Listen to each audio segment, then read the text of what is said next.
Hello, and welcome to the Empowerography Podcast. This is a platform created for women's voices to be heard and a place to share their stories, journeys, and successes with the world for the purpose of helping other women who might be on similar journeys. We are empowering women one episode at a time. I'm your host, Brad Walsh, so kick back, grab one of your favorite beverages, and enjoy the stories.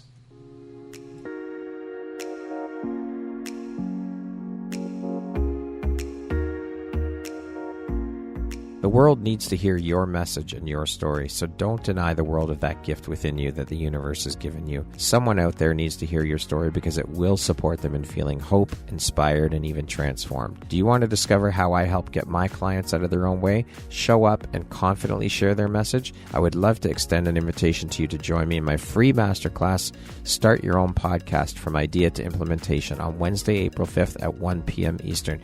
You can find the registry link in the show notes. Hope to see you there. Hello there, Brad Walsh here, your host of the Empowerography Podcast. Today, my guest is Colleen Jorgensen. She is a manual osteopath, an athletic therapist, pain care aware educator and lead trainer, that's a mouthful, a therapeutic Pilates, yoga, and somatic teacher. Welcome, Colleen. How are you today? Good. How are you, Brad? Thanks so much for having me on. Did I get it out all right? It is not a catchy title. You did very well. It's a lot. Yeah. I just want to say, first of all, thank you so much for taking and making the time to be here with me today and share a little bit about your story and your journey. I'm very excited to have you here. So I'm honored. Thank you for having me. With that being said, let us jump in and get started. Let's do it. As I said, that is a tongue twister of titles, and it's a hell of a lot of hats and quite an extensive resume. And it would seem that all of these things, the hats, the titles, they're tied very closely together. There's a common thread through them. I'm exhausted just reading through it all. How do you find the time for all of this, and how do you prioritize, and how important is prioritization and organization to you? Very, but I'm kind of all or nothing kind of person. So I'm either super organized and I have a lot of organizational tools in place. And when I use them, they have great value. And then I'll find myself trying to do something on a deadline and all of a sudden I'm not using my tools. And it confirms every time that it's better when you use your tools. But I'm a little bit of that one extreme or the other. And all the hats, like you say, it sounds like it's all different professions. And I guess they could be each a profession on their own, but they really do all complement each other. It's all about working with people. It's all about working with people who have bodies that move. And I just find the body so fascinating. And, we will never know all there is to know about the human body. So there's always more to learn. So if I'm not trying to learn more, I feel like I'm behind. So I just love to learn. I constantly like to keep updating what I know. Love it. And now I'm very curious, with all the hats that you wear, what does your morning routine look like? I love this question actually, because I've never considered myself a morning person, but with certain health challenges that I've been dealing with in the last decade or so, I was finding myself really dreading the mornings. And I even started to hear myself say things like, I hate the mornings. I really dread the mornings. And then that's not me. I'm one of those sickeningly optimistic people, annoyingly optimistic. I love those people.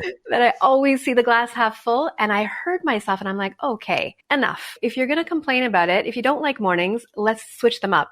Yeah. So I actually did implement a routine about 2 years ago. So now one of the biggest things is getting sunlight right away. So depending on the weather, I'm in Montreal and we had freezing rain overnight. So it's a skating rink outside. So if I can't be outside in the garden, we have a solarium. So I love to just get that direct sunlight. With that, I have my homemade tea. It's a turmeric ginger lemon tea. And I do some vagal tone practices, usually gua sha. Okay. And gua sha is traditionally like a facial massage, but I really do it more for a nervous system resiliency perspective. And then the last two things, I've had to learn that this body, dealing with the issues I'm dealing with these days, doesn't like to do big movement in the morning. So I do like micro movements. So as I'm having my tea and doing the vagal tone, I'm doing these little micro movements of the spine and the different joints. And then sometimes I will journal. That's not an everyday thing though. What drives, motivates, and inspires you to keep going and excelling at all that you do? I have a very curious mind. I'm someone who does love to learn, and not just to get better at what I do professionally. If there's something that I don't know about, I want to learn about it. Doesn't matter what it is. So curiosity is a big part of it. And I just find the human body is so magnificently complex that it just keeps me coming back for more. The more I learn, the more you realize you don't know, and the more I want to know. Now, can you share with us what you were doing for a living before making the jump into entrepreneurship? And what was the catalyst for you stepping into the entrepreneurial world? Yeah, it was kind of neat, actually. So I was an athletic therapist working in a sports medicine clinic. Okay. And I was a Pilates instructor. At the time, this was back in 1996 or 97, there was only one Pilates studio in Montreal. So it wasn't mainstream like it is now. So the clinic that I was working for, they were wanting to expand and they wanted to bring in a multidisciplinary team. So I went to them with a business proposal and I suggested, why don't you bring in some Pilates equipment and make it like a Rehab Pilates area? And they were interested, but literally had never heard of it before and were kind of hesitant. So they weren't sure. So I went to my business plan and I said, I think that I can do this. So I went back to them and I said, look, what if I purchase the equipment and I rent a little corner of the clinic to run that business from you? And they said yes. So at the time, I think it was about $5,000, which being a fresh graduate out of university was huge. Yeah, for sure. But it was the best decision I ever made. And, you know, I thought that I would have to look into marketing because nobody knew what Pilates was. So how am I going to get people here? But what happened was because I was still working for the clinic as an athletic therapist, but I was new, so I wasn't full yet. Yeah. So anytime I had a break, I would jump on the reformer and I would just do a workout. And if you've ever seen Pilates, it looks really interesting. It looks intriguing. So people started to ask. I also gave a free session to every staff member, every doctor, osteopath, physio. And the patients started to say, oh, would that be good for my rehab? And then it just sort of moved organically. And then after about 3 years, I think there, I took the equipment and I opened my own space where I did osteopathy and Pilates out of the same space. Awesome. How long have you been working in this field overall? 28 years, which is crazy because wow. I feel like I'm 35, but obviously when you hear that number, I'm not. 28 years. Thing. Why is this mission of helping people manage their pain so personally important to you? Yeah. So I've been working with people in pain since 96, but in 2010, I had a spinal cord compression injury. And it really was life-changing. And for a period of a couple of years, there were weeks at a time where the only thing I could move were my hands and forearms. So I lived on my floor.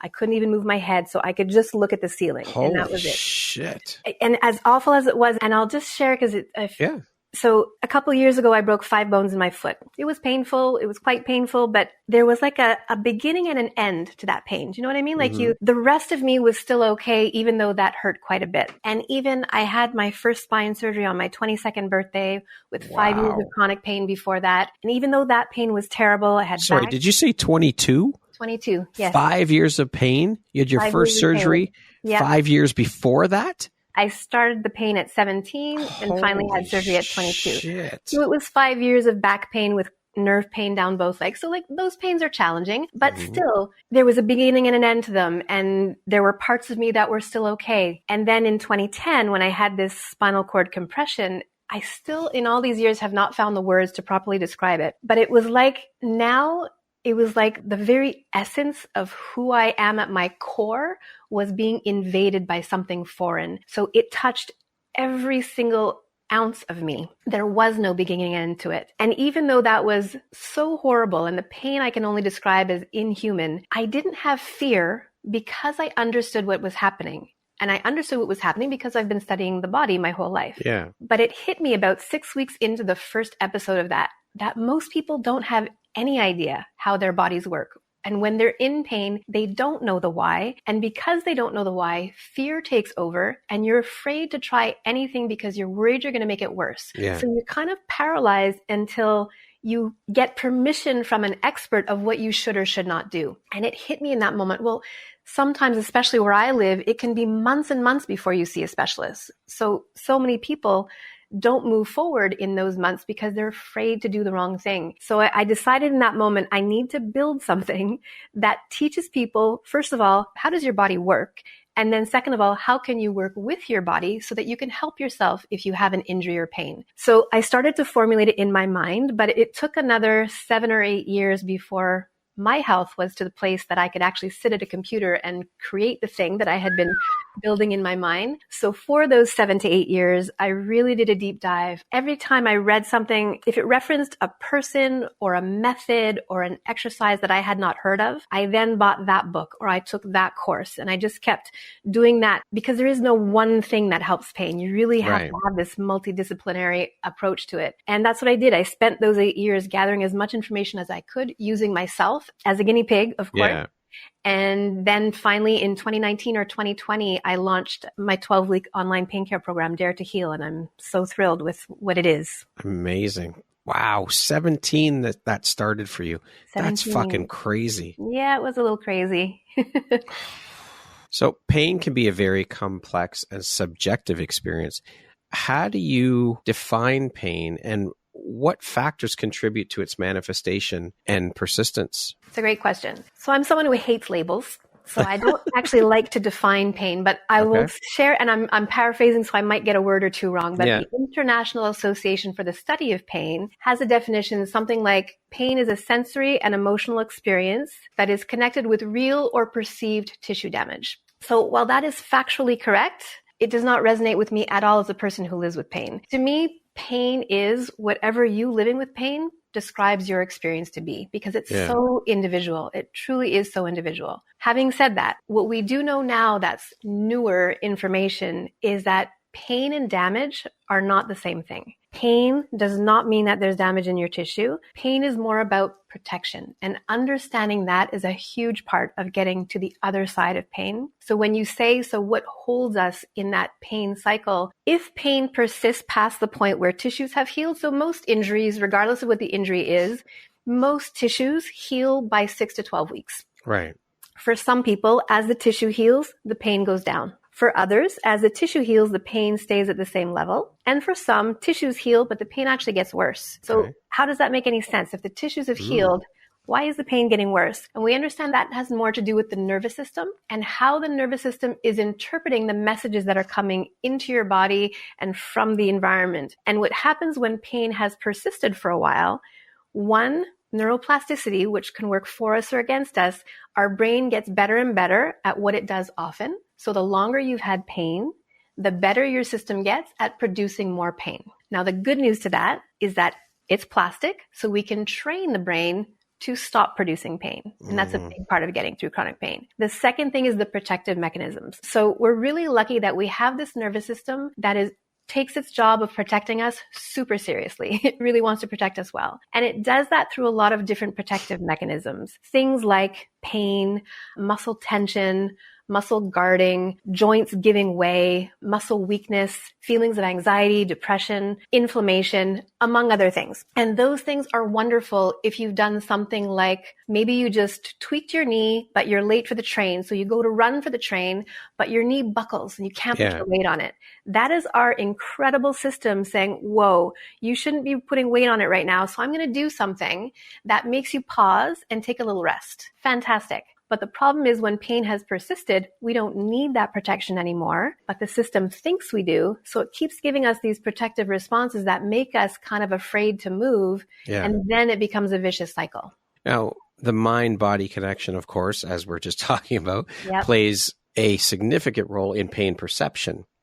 Can you explain the connection between emotional well-being, stress, and pain, and any strategies for managing these factors to promote pain resolution? It's so huge. It's not a little piece. It's a really big piece. So with functional MRI, we've been able to show, I'm doing that research, they have been able to show that when you have a physical feeling of pain, the emotional centers of the brain light up, which tells us that when you have a painful sensation, there is an emotion attached to it. Now, does that mean that every pain experience is driven from an emotional source? I don't think so. I think that comes down again to the individual. For some people, absolutely, there's an emotional thing that's the trigger.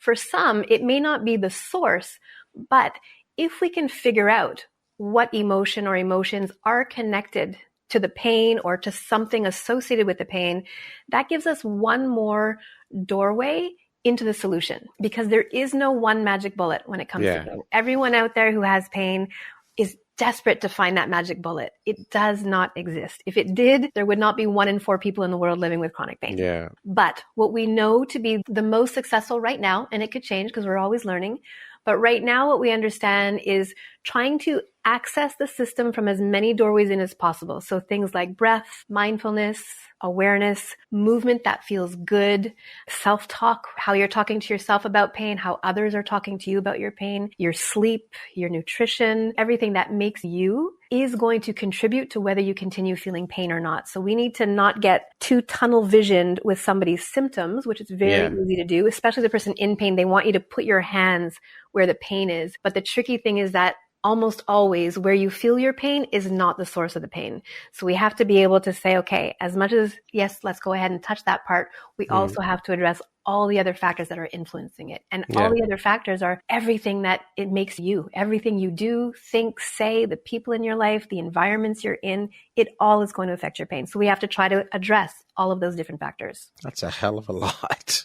It's a lot of moving pieces. It is. And that can sound overwhelming, but at the same time, what I find exciting is that a lot of the things that will address those different factors are quick and easy. So it's not like you have to do an hour on this and an hour on that and an hour on this. A lot of it is truly like 30 seconds to 2 minutes, and you've addressed maybe 3 of them all in one shot. Right. I find that actually really encouraging and very empowering for people. Yeah, for sure.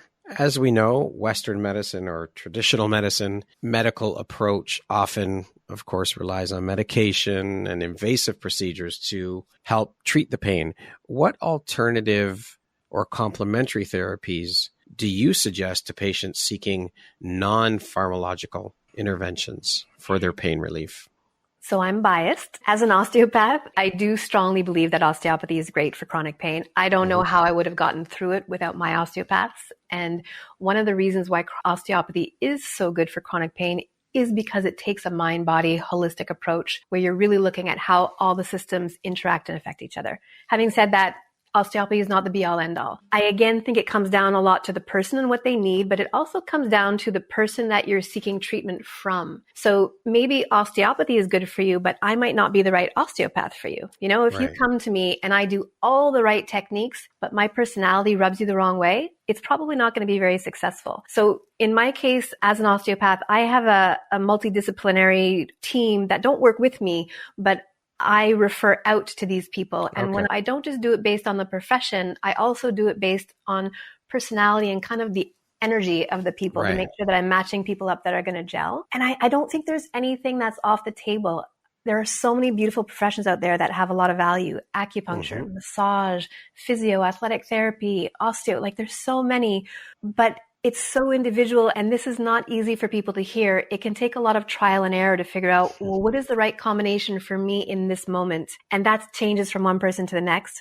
What I will say to anyone out there listening who's in pain is you can't just give it one treatment and decide that is for me or that isn't. It's just, because again, there's no magic bullet, and one treatment, you can't gauge it. So I would say that unless it's a personality thing where that person is not for you, I wouldn't judge a method. If you're in chronic pain, I feel you have to give it at least 5 sessions before you know if it's going to be helpful or not. Yeah, the personality thing, you'll know right away. First session, that could be decided first session. That can be decided, for sure. Yes. Pain, of course, is not limited to physical injuries or medical conditions. It also manifests in the body from unresolved trauma, emotional distress. How do you assist patients in identifying and addressing these underlying issues to promote long-term pain resolution? Yeah, and that's an important piece, and it can be complicated. Well, yes and no. I guess it all depends. Okay, so one thing first is that studies do show that people who have a history of trauma or challenging emotional beginnings in life, they tend to be more prone to developing chronic pain. And there are many reasons for this, but one of the reasons we think is because if you've had that high stress situation early in life, then your nervous system had to go on high alert. It had to often go into that stress response to allow you to survive. And that was a really good thing for you to get through what you had to get through. But now the system has become really great at protecting you. So now you get an injury. So there's a little bit more threat to the system. And now because your system has already had so much threat in its life, it overreacts to that threat.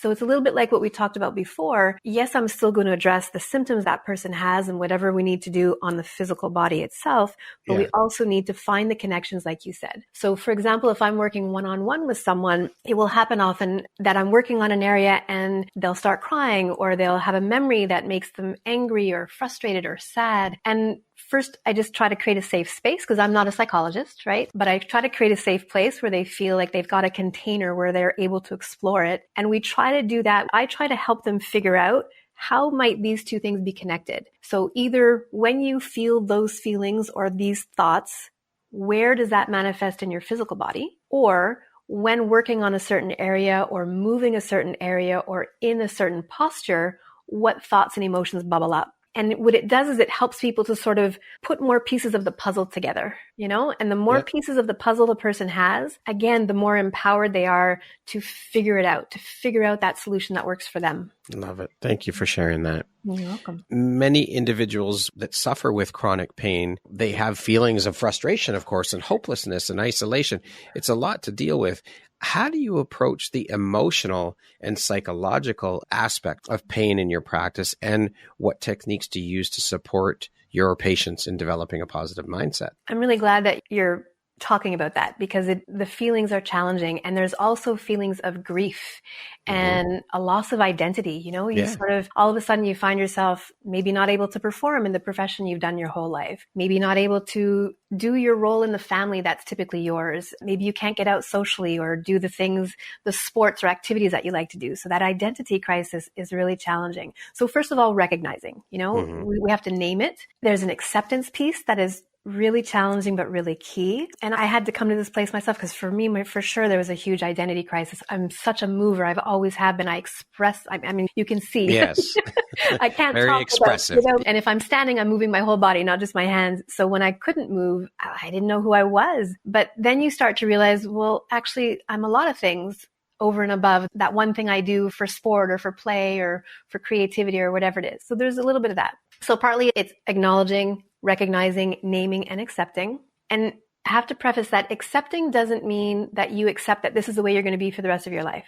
Right. Acceptance means you're acknowledging that this is where you are right now. It doesn't mean you stop trying, and it doesn't mean that things won't change. So that's a big piece. And then it was part of my program, and it was interesting to see how some people reacted to it. And I really thought about it before doing this, but in my pain program, I would send them an email every day.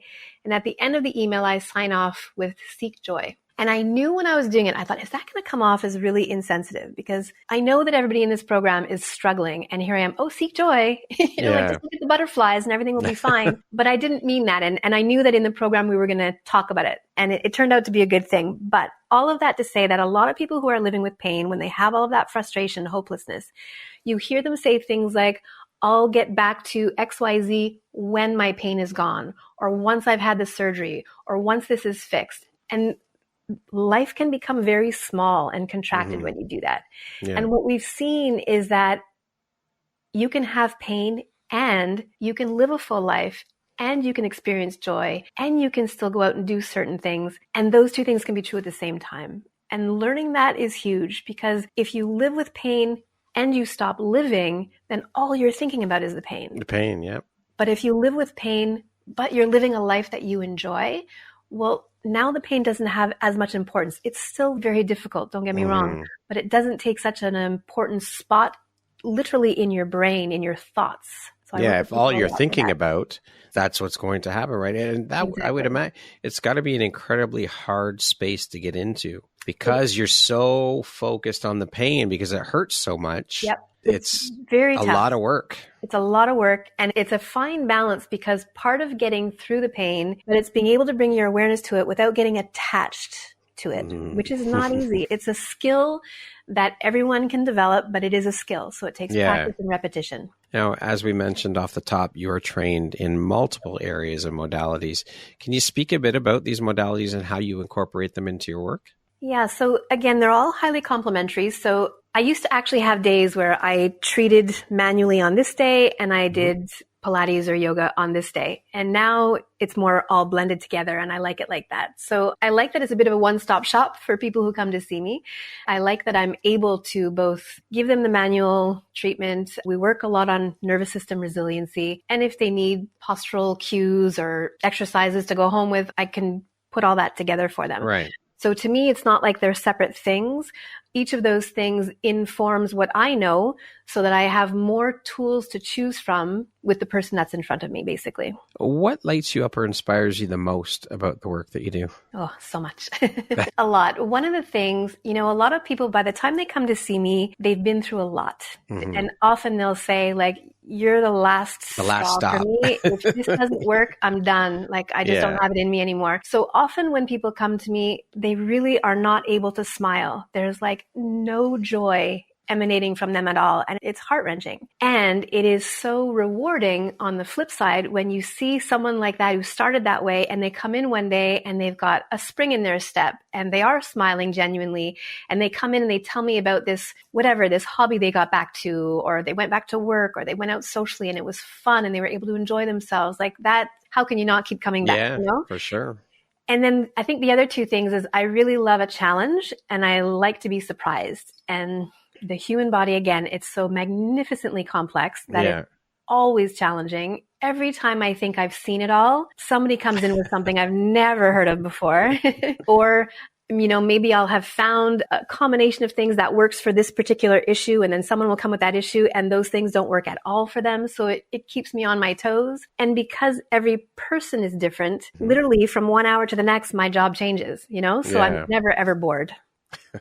That's a good thing. That is a good thing. Now, on the flip side of that, what is one of the most challenging parts of your job? When I can't help somebody, when that chronic pain is not shifting, it's very hard not to take it on. I'm getting better at it, but I think about them constantly. I'm constantly searching, okay, what have I missed? What thing have I not learned about that might be able to help them, But I need to get better at accepting that I just may not be the right person for them in this moment. So I do refer people out. When we get stuck like that, I do refer people out, but I'll always keep thinking about them. Chronic pain, of course, also has a mental health component and implications. How does your pain education address the intersection of physical and mental health, fostering overall well-being? So quite a bit, and we've talked about it a little bit already, but the pain education piece is important. I always find it fascinating that most of us know how to put gas in our car. We know how to clean our windows. We might even know how to change a tire, but we really don't know what to do when we have a new injury or we find ourselves with a chronic health or chronic pain issue. We really are at a loss. And to me, this is something that one day when I have more time, I think we need to get into the elementary schools and start teaching kids about their pain from day one, so that when you get some point in your life and you have an injury or something, it's not a big deal because you've got all these tools already at your fingertips. Whereas what we do now is it's only usually once people are in a really tough situation that now they say, okay, let me try all these things. And that's wonderful. Reactionary versus proactive. Yeah, exactly. But it's hard to learn. When you live in pain, the frontal lobes are part of what is affected. And that's where our executive functioning comes from. So it's the right thing to do, but it's not the easiest time to learn a new skill. So for those of you listening who are lucky enough that you're not living with pain, do some of these practices now, because then if you do find yourself in trouble down the line, you already know how to do these things. They're much easier to implement when you already know them. So that pain education piece works a lot on understanding how your body works, how your body and mind work together.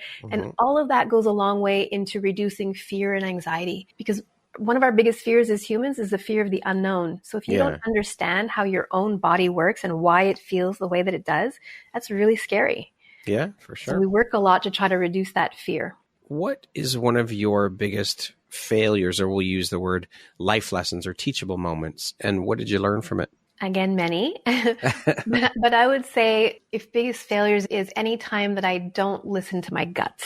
And so something I do and something that I teach my patients to do is a Soma scan or a Soma check-in. I don't know if you're familiar with that, Brad. No.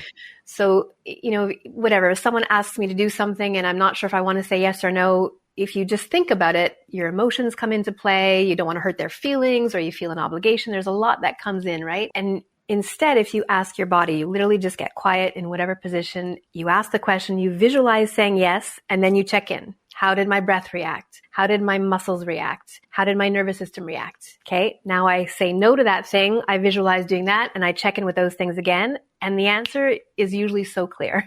It gives you a yes or it gives you a no. And I've learned that if I listen to my somatic yes and my somatic no, I can't go wrong. But if I muscle ignore testing, like muscle testing and things like that, similar? No, actually not specifically. That's a little bit more kinetic testing. It's a little bit of a different principle. This is almost more trying to tune into your gut. That when we think of doing something, our nervous system will either perceive that something as enjoyable, comforting, safe, in which case our breath will be calm and easy, our muscles will relax, and we'll feel kind of happy-go-lucky about it. If, on the other hand, I picture saying yes or no to something and it feels like, oof, it's not the right thing for me right now, my system will react like a stress response. Right. So my breath will get shallow and quick, my muscles will tense up, and I'll feel agitated. But that takes a lot of practice to get to that point where you can lean into and trust your body and your intuition and your guidance. So this is what I find so fascinating, Brad, because we are all born with that intuition. And then sadly to me, we train it out of our children. You know, we teach kids to, oh, you shouldn't cry about that. That's not a big deal. Suck it up or put a smile on, or you don't want to hug that person. Oh, you should go hug them, their family, or, you know, be still when you're at the dinner table, when you're in a place of worship, when you're out for, you know, all these things. And what we've done is we've taught our children to ignore the messages that are coming from their bodies. So you're right. Because we've ignored these messages for so long, it can be very tough to tune back in. And because we were born with these gut instincts, they're there. It's not like we're developing a skill from nothing.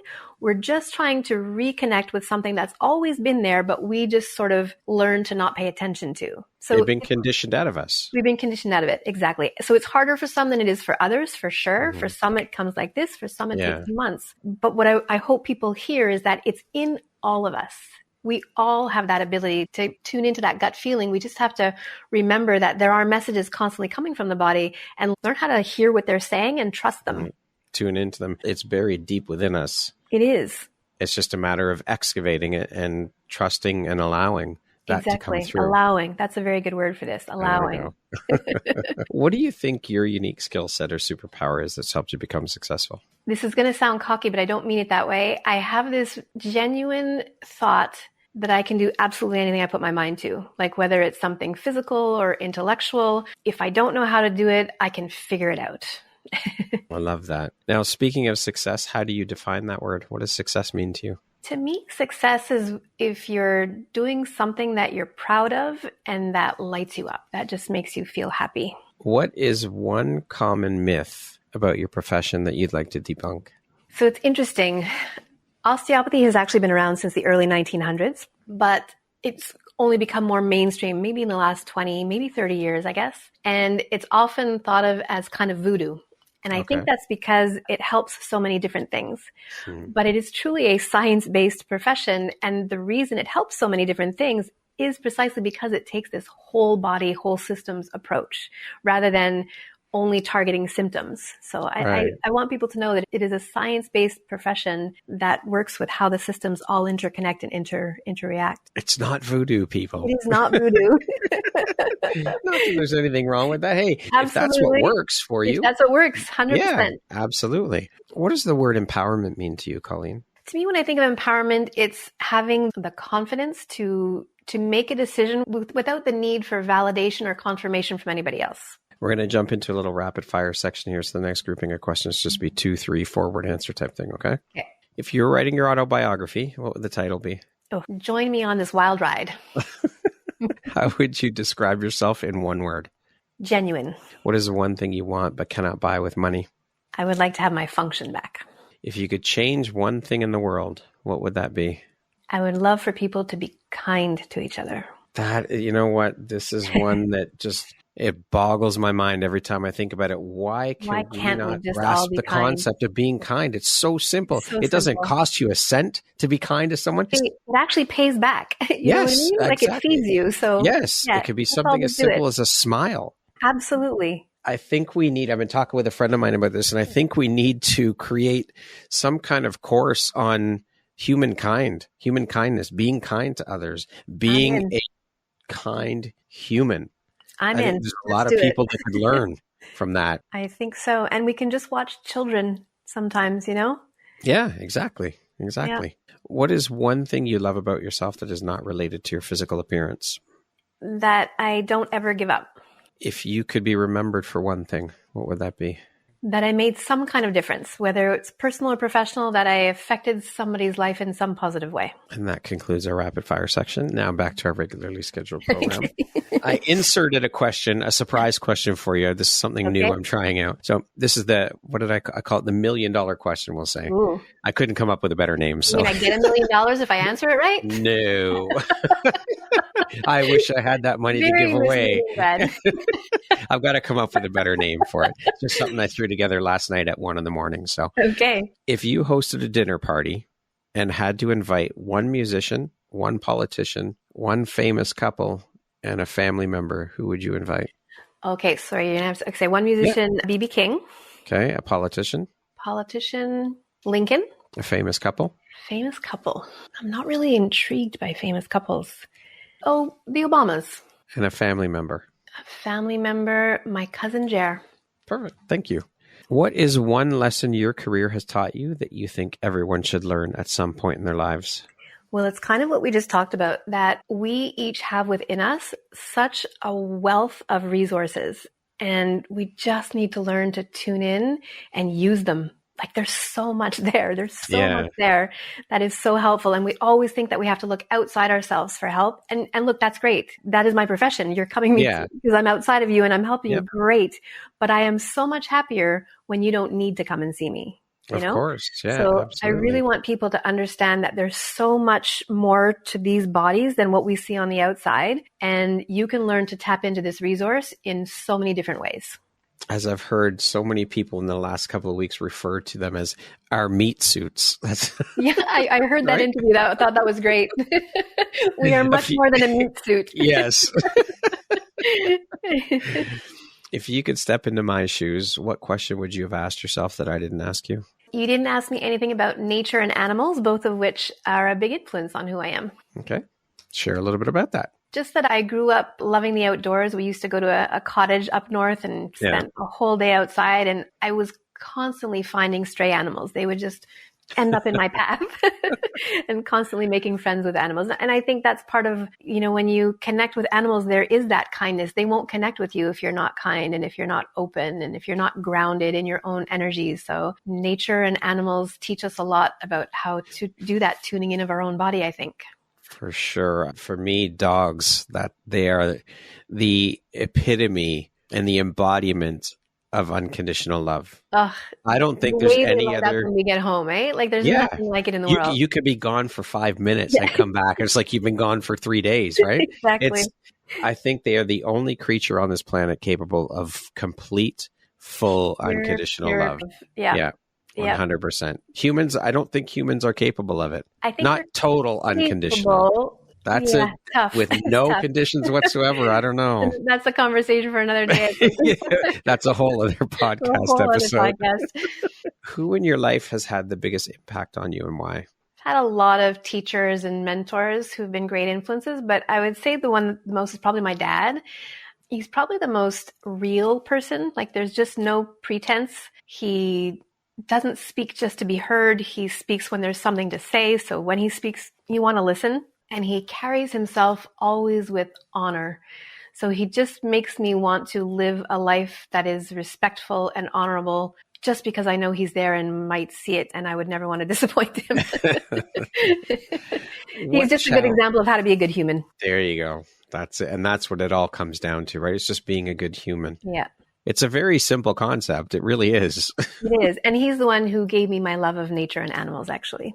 There you go. What challenge in your life would you say has shaped you the most? Oh, for sure, that spinal cord compression issue that I'm still dealing with. It's an ongoing challenge. But it's weird to say, of course, I wish I didn't live with as much pain as I did. And of course, I wish I had all my function back. And I don't think I ever would have learned what I learned had it not been hard. If I had recovered easily, I wouldn't have gone down this path that I went down.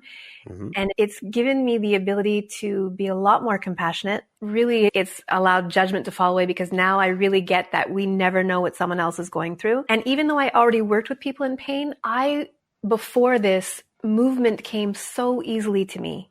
Even if I had to work at it, it was still easy. And even movements that hurt, it was that good kind of hurt. Do you know what I mean? So I only realized in hindsight that I didn't fully understand when people were really living with something chronic. I thought I got it, but until I was living it, I absolutely did not get it. So I really feel like it's made me a much better practitioner, that I can relate to what people are living with. And I think it gives them a sense of comfort knowing that I get it from a lived experience. For sure. It makes it more relatable.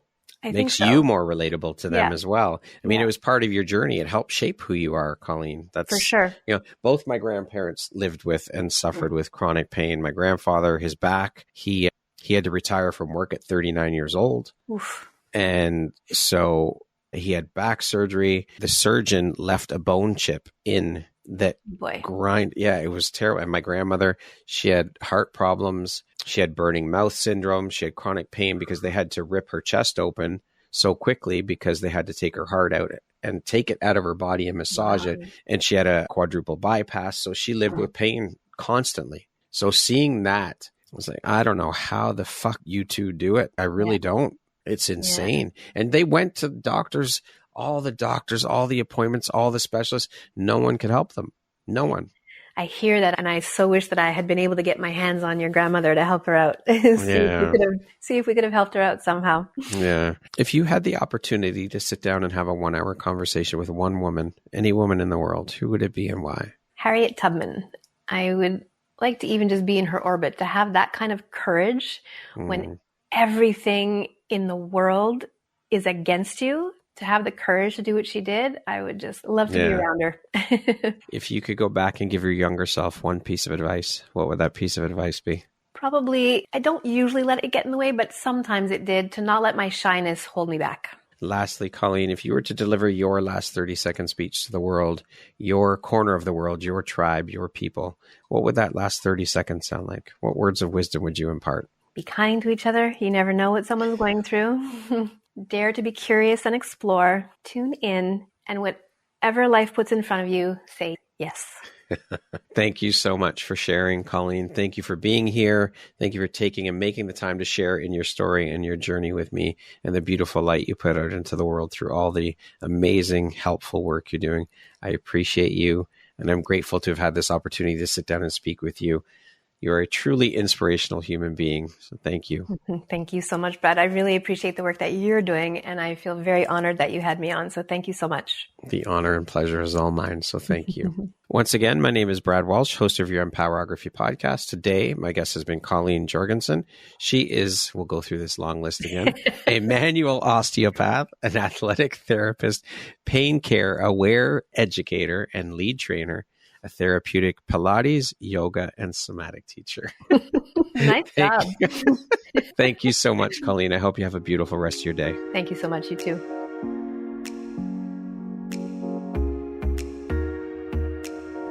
Thank you very much for listening to this podcast. If you haven't yet, please be sure to subscribe, rate, review, and share with all your friends. You can find me at visuphoria.ca. Follow me on Instagram at Empowerography Podcast and on Facebook at Empowerography. Please join me next time for another inspirational story from yet another amazing woman.